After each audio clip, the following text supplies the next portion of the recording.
everyone, and welcome back to Beach Weekly, a podcast created and produced by Long Beach State student-run newspaper, the Daily 49er. I'm your host, Daily 49er news editor, Julia Terbeche. Check out our content at daily49er.com, where you can read campus and Long Beach-related news, sports, arts and life, and opinions, as well as multimedia content, including more podcasts, videos, and photo galleries. This is The Lowdown, for all things CSULB.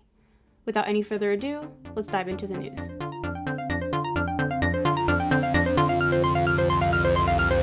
Long Beach State staff and faculty will be participating in the nationwide Scholar Strike Tuesday, September 8th and Wednesday, September 9th, as a way to promote anti-racism on campus and across the country. The two-day virtual event was created by Dr. Anthea Butler, Associate Professor of Religious Studies and Africana Studies at the University of Pennsylvania, and will be co-facilitated by Dr. Kevin Gannon, Professor of History at Grandview University in Iowa. Supported by numerous Long Beach State professors, the strike will include activities such as the viewing of the film 13th by Ava DuVernay, and a protest at Recreation Park on Tuesday at 3 p.m. CSULB administration has shown their explicit support for faculty, staff, and student participation in the strike. Read more details about this event and its origin at daily49er.com. Here to talk about his most recent story is Daily 49er assistant news editor Nick James.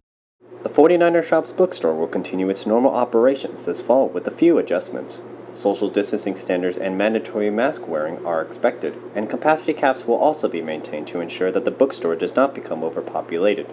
Hours of operations will be from Monday to Friday from 9 a.m. to 5 p.m., and Saturday hours have been eliminated for the foreseeable future. Now for the latest in beach athletics, I'll hand it over to our very own Daily 49er sports editor, Jacob Powers. Nearly 18 months ago, the Beach established the Diversity and Inclusion Advisory Committee to focus on collaboration between different entities on campus in an effort to create safe spaces for those who want to grow as an inclusive community. The program is composed of student athletes, athletic department staff members and coaches, and is funded by the athletic department.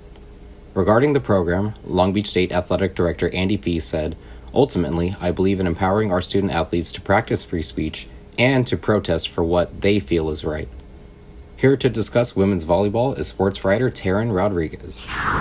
Women's volleyball is continuing to maintain their prowess despite not playing on the court this semester. Normally starting their preparation for the spring season, the team is currently working from home due to coronavirus regulations. Coach Joy Mackenzie Furbringer said she's working on not only keeping the girls' bodies sharp, but minds sharp as well through readings and Zoom meetings. The National Collegiate Athletic Association Division I Council will be meeting on September 16th to make a decision on whether or not sports can play come the spring. Thanks, Teran. And now to discuss Major League Soccer is assistant sports editor Ignacio Cervantes. Following in the steps of the Milwaukee Bucks, sports teams across the nation are walking out of games in protest, demonstrating on behalf of racial injustice and police brutality. Major League Soccer is the newest sports league to join in the walkouts, postponing a total of 5 matches last week. Black Players for Change, headed by players like Mark Anthony Kaye of Los Angeles Football Club, have been leading the movement and encouraging other players to join. Thanks, Ignacio.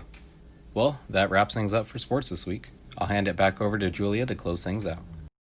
Thanks, Jacob, and that's all for this episode of Beach Weekly. I've been your host, Julia. Tune in next time for more updates, and thanks for listening.